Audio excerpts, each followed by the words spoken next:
gonna show them how to build this? Yeah? Let's go. So we start here marking the face of our project, a sheet of MDF, laying out our lines for our pattern. We went with the chevron style. You could use pre-made MDF boards, but who wants to spend the extra money when you could use your router and have the exact same effect? We made this router jig and got to routing.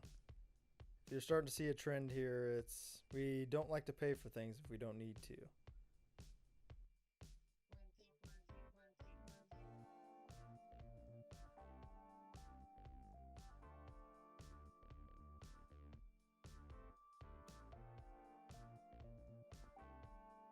Somewhere in here I thought to myself, maybe I shouldn't have gone the cheap route.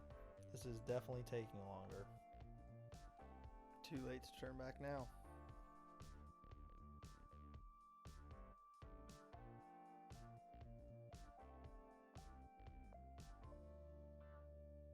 Using a straight edge in my flush trim router bit created a groove in the backing for the guide on the floor to run through.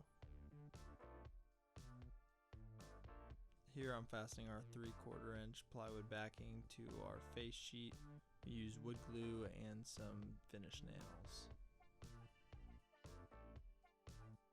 Next we rip some pieces to cover up those plywood edges, fastening them using wood glue and finish nails, the same as the front.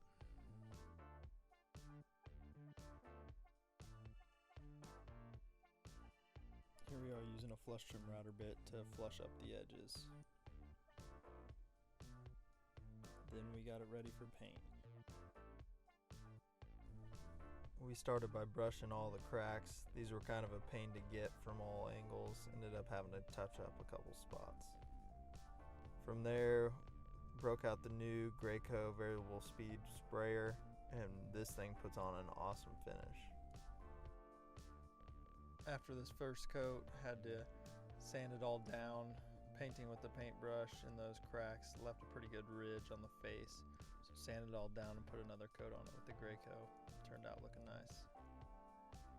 Then came the fun part, getting it hung up. Used a laser level to make sure this track was perfect. Don't want that thing sliding open or sliding closed. And here's the finished product. Let me know what you think or what you would have done differently in the comments.